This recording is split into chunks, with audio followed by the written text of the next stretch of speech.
আসসালামু আলাইকুম রহমতুল্লাহ। ঈদ ছিল আনন্দের, আর পড়ালেখা হলো কষ্ট এবং সাধনার নাম। দীর্ঘ কষ্ট এবং সাধনার পরে আমরা কিন্তু আমাদের পড়ালেখায় সফলতা লাভ করতে পারি। তো ঈদের ছুটি তো শেষ, আমরা আলহামদুলিল্লাহ অনেক মজা এবং আনন্দ করেছি। এ পর্যায়ে আমাদের পড়ালেখায় আবার ফেরত যেতে হবে। তো পড়ালেখায় ফেরত যাওয়ার ক্ষেত্রে আমাদের অনেকগুলো সমস্যার সম্মুখীন হতে হয়। দীর্ঘ একটা লম্বা ছুটি থাকার কারণে আমাদের যে পড়ালেখার যে অভ্যাসটা, এই অভ্যাসটা আর আগের মতো থাকে না।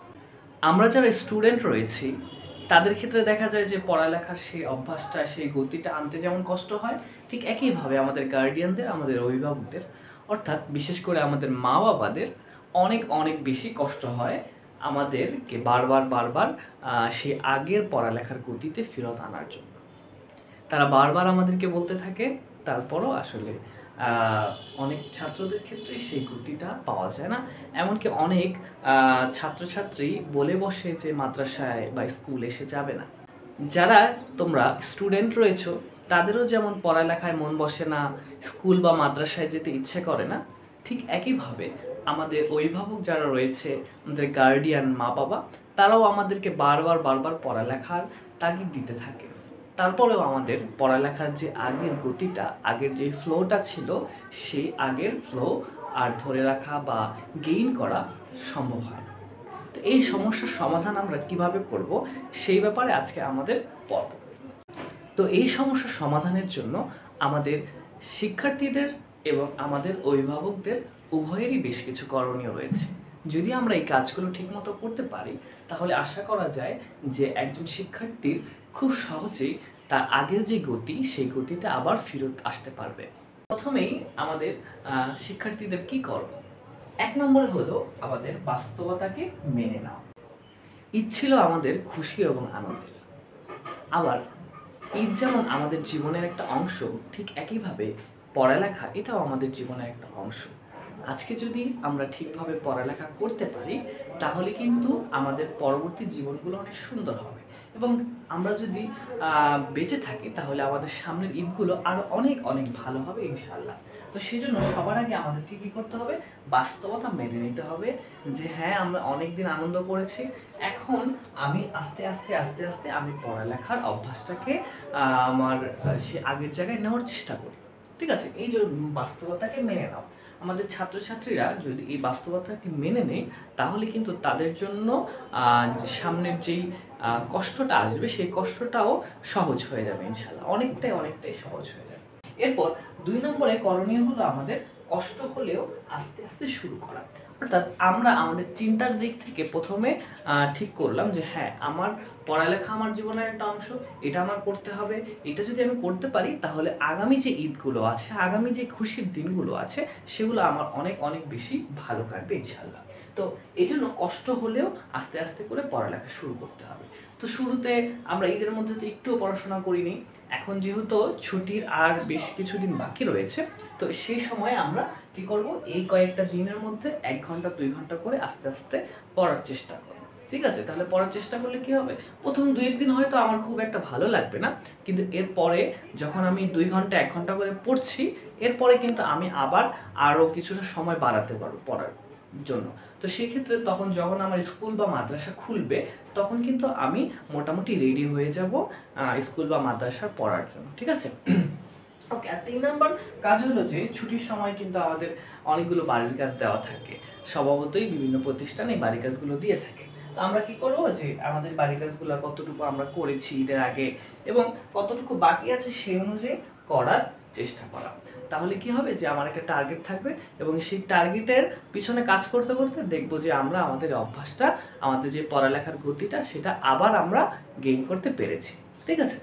আচ্ছা, এবার আমাদের সম্মানিত অভিভাবকবৃন্দের জন্য, যেহেতু শিক্ষার্থীদের সমস্যা, কিন্তু এই সমস্যার ভুক্তভোগী আমাদের অভিভাবকরা।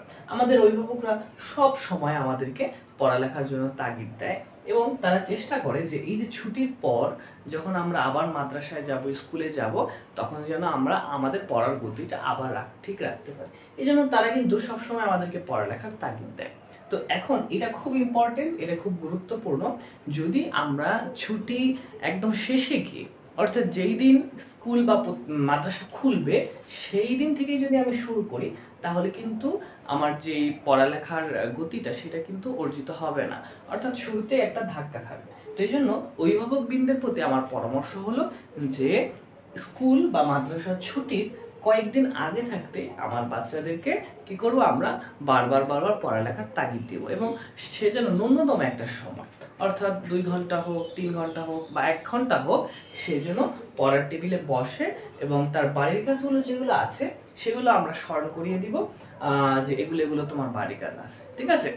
ওকে, তাহলে অভিভাবক কিন্তু সর্বপ্রথম পড়ালেখার জন্য তাগিদ দিবেন, এবং পড়ালেখার তাগিদ দেওয়ার ক্ষেত্রে এটাও মাথায় রাখতে হবে যে যেহেতু শিক্ষার্থী অনেকদিন একটা লম্বা ছুটিতে ছিল, শুরুতেই তো তার পড়ালেখায় খুব একটা মনোযোগ বসবে না, এই জন্য তাকে আস্তে আস্তে অভ্যাস করানোর চেষ্টা করা, ঠিক আছে?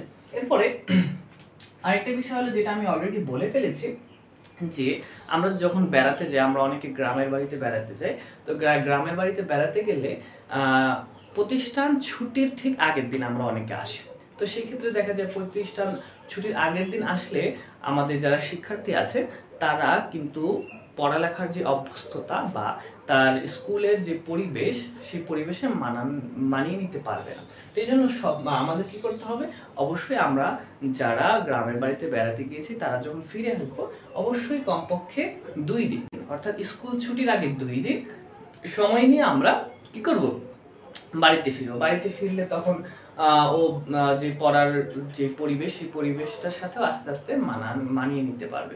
আর যদি আমরা একদম স্কুল ছুটির আগের দিন বাড়ি ফিরি তাহলে কি হবে যে তড়িঘড়ি করে আসলে ওই পড়ার যে অভ্যাসটা তৈরি হবে না, এবং আমাদের ছাত্রছাত্রীরা অনেক ক্ষেত্রেই দেখা যায় যে ওরা মাদ্রাসায় যাব না বা স্কুলে যাব না বলে বায়না ধরতে থাকে।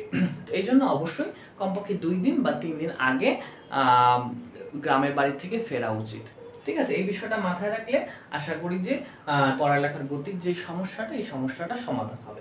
এরপর 3 নাম্বার হলো যে বাড়ির কাজগুলো তদারকি করা, অর্থাৎ এই বাড়ির কাজটা যে আমাদের শিক্ষার্থীদের নিজেদের কাজ সেটা ওকে বোঝানো, ঠিক আছে? ওদেরকে আমরা বোঝাবো যে এটা হলো তোমার কাজ, এই কাজটা তুমি যখন পারো তোমার কিন্তু শেষ করতে হবে, আর তুমি যদি শেষ করতে পারো তাহলে তোমার সামনের ঈদগুলো অনেক অনেক বেশি ভালো কাটবে। তো এই ক্ষেত্রে এই বাড়ির কাজগুলো করার ক্ষেত্রে আমাদের শিক্ষার্থীদের সাথে পরামর্শ করা এবং বন্ধুর মতো পরামর্শ করা, শিক্ষার্থীদেরকে বোঝানো যে দেখো বাবা, পড়ালেখা তোমার জীবনের অংশ, ঈদও তোমার জীবনের অংশ। ঈদে তুমি আনন্দ করেছো, পড়ালেখায় আবার তুমি সাধনা করবা, কষ্ট করবা, তার পরিবর্তে কি হবে যে তোমার জীবনটা আরো অনেক বেশি ভালো হবে। আমরাও চাই তুমি অনেক বেশি ভালো থাকো। এখন যদি তুমি তোমার পড়ালেখাটাকে খুব সুন্দরভাবে করতে পারো তাহলে আগামী দিনগুলোতে তোমার যে ঈদ, খুশির দিন, এগুলো আরো অনেক বেশি ভালো কাটবে, এবং তোমার সাথে সাথে আমাদেরও অনেক বেশি ভালো কাটবে। এভাবে বন্ধুর সুলভ আচরণ করলে, ওর সাথে পরামর্শ করলে আমাদের জন্য অনেকটা ইজি হবে। তাহলে আজকে একটা কমন সমস্যা নিয়ে আমরা আলোচনা করলাম। এই সমস্যাটার আশা করি যে এই ধাপগুলো যদি আমরা ফলো করি তাহলে আমাদের পক্ষে পড়ালেখার যে গতিটা, সেই গতিটা অর্জন করা খুব বেশি সহজ হবে। আজকে এই পর্যন্তই, দেখা হবে আবার অন্য কোনো দিন। আসসালামু আলাইকুম ওয়া রাহমাতুল্লাহি ওয়া বারাকাতুহু।